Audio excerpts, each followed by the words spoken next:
মার্কিন ইসরায়েলি আগ্রাসনের বিরুদ্ধে এবার আরও শক্তিশালী জবাব দিল ইরান। এর আগে ইরানের পারমাণবিক কেন্দ্রে যৌথ হামলা চালায় যুক্তরাষ্ট্র ইসরায়েল। এবার সেই হামলার পাল্টা জবাব দেওয়া শুরু করেছে তেহরান। ইসরায়েলের প্রধান পারমাণবিক কেন্দ্র লক্ষ্য করে ভয়াবহ হামলা চালিয়েছে ইরান। ইসরায়েলের সবচেয়ে গুরুত্বপূর্ণ পারমাণবিক স্থাপনার কাছাকাছি ইরান ক্ষেপণাস্ত্র হামলা চালিয়েছে।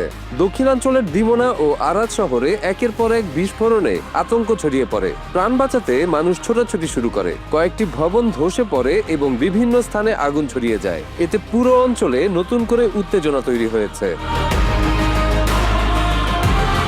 ইসরায়েলের স্বাস্থ্য মন্ত্রণালয় জানিয়েছে, ইরানের ক্ষেপণাস্ত্র হামলায় প্রায় 180 জন আহত হয়েছেন।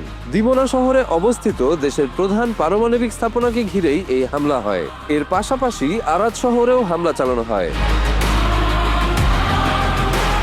ইরান তাদের রাষ্ট্রীয় টেলিভিশনে এই হামলাকে প্রতিশোধ হিসেবে বর্ণনা করেছে। তেহরানের দাবি, এর আগে ইরানের নাতানজ পারমাণবিক স্থাপনায় হামলা চালানো হয়েছিল। চলমান ইরান যুদ্ধের চতুর্থ সপ্তাহে এই হামলাকে নতুন এক বিপজ্জনক ধাপ হিসেবে দেখা হচ্ছে।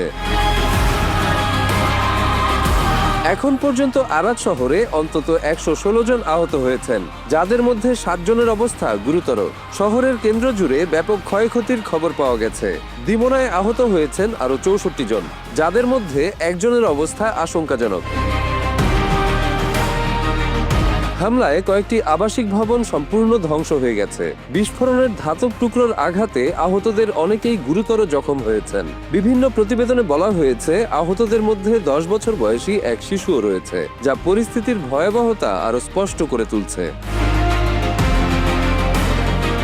ইসরায়েলের প্রধানমন্ত্রী বেনিয়ামিন নেতানিয়াহু একে এক কঠিন সন্ধ্যা বলে উল্লেখ করেছেন। তিনি বলেন, ইরানের উপর হামলা অব্যাহত থাকবে।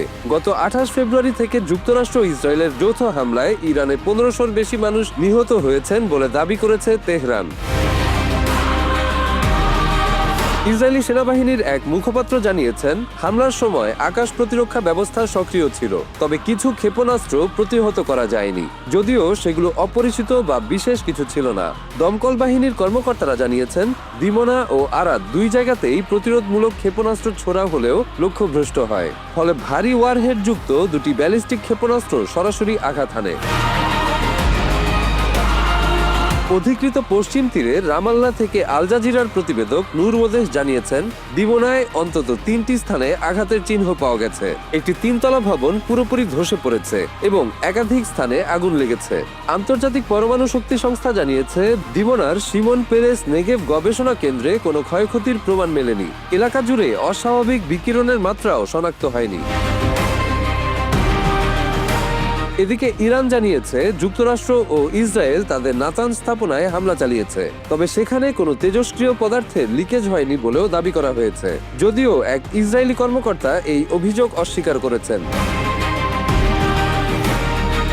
একই দিনে ইসরায়েল দাবি করেছে, তারা তেহরানের মালেক আশতার বিশ্ববিদ্যালয়ের একটি গবেষণা কেন্দ্রে হামলা চালিয়েছে। তাদের ভাষ্য, সেখানে পারমাণবিক অস্ত্র ও ক্ষেপণাস্ত্র প্রযুক্তি উন্নয়ন করা হচ্ছিল।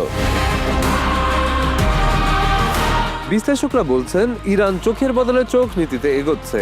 তেহরানের উদ্দেশ্য শুধু যুদ্ধবিরতি নয়, বরং দীর্ঘমেয়াদী নিরাপত্তা ভারসাম্য তৈরি করা, যাতে ভবিষ্যতে প্রতিপক্ষ তাদের উপর আক্রমণ করার সাহস না পায়।